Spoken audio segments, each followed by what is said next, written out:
This is how to meal prep buffalo chicken with cauliflower mac and cheese. What's up, guys? Welcome to another episode of How to Meal Prep. You know, if you're anything like me and you're not the biggest fan of cauliflower, this one's for you because we're gonna take it and we're gonna cover it in a bunch of melted cheese sauce. Honestly, it's the only way I enjoy eating cauliflower, so let's get to it.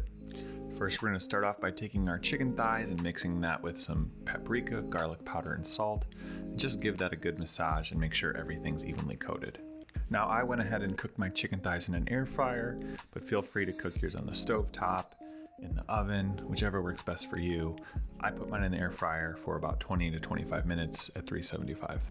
And while the chicken thighs are cooking, I took the cauliflower, put it in a glass bowl, covered that with some plastic wrap, and I actually cooked this whole thing in the microwave. It took a long time. It took 20 to 25 minutes, but it turned out great. All right, now that our cauliflower is cooking and our chicken thighs are cooking, now is a great time to make the buffalo sauce.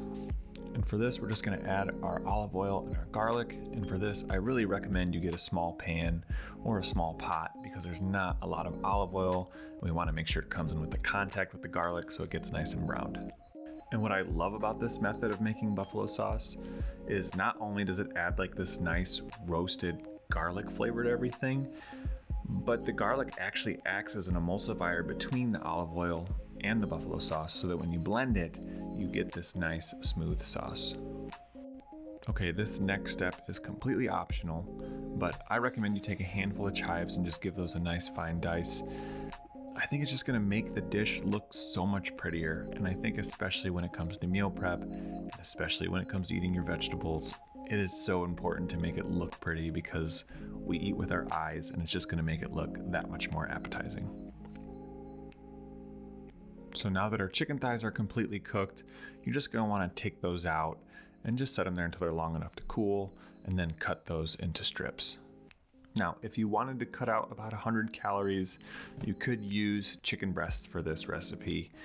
But man, you get some serious hot wing vibes, especially when you coat them in the sauce and toss them all in the hot sauce.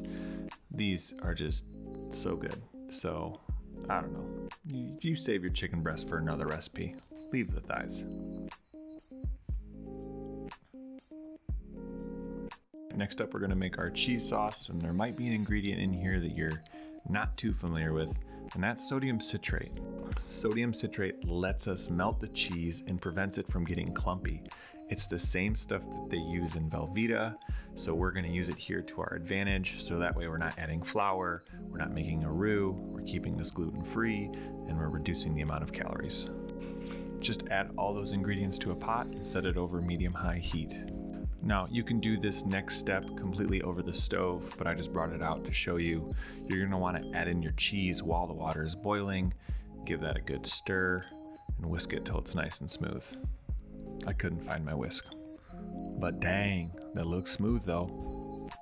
All right, now that the cauliflower is finally done cooking, you're gonna wanna be very careful because it's gonna be really hot. Make sure you poke a hole to let out the steam, and be careful when you remove that plastic wrap. Now, I went ahead and I removed a little bit more of the water.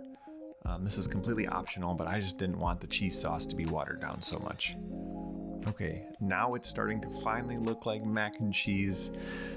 I know it's all cauliflower, but you know, vegetables are good for you. You gotta eat them, and I'd rather eat them covered in cheese, I guess. All right, this is just a friendly reminder to make sure that you take the weight of your bowls before you put food in them, and that way you can easily calculate how much portions you have to do. Again, we're gonna divide this into 5 equal portions. And last up, don't forget to top those off with your cut chives, again, to make it look nice and pretty. And there you have it, our buffalo chicken with cauliflower mac and cheese. Now, if you wanna see more videos like this, please make sure to hit that subscribe button. And if you wanna know how it tasted, It's bussin', respectfully.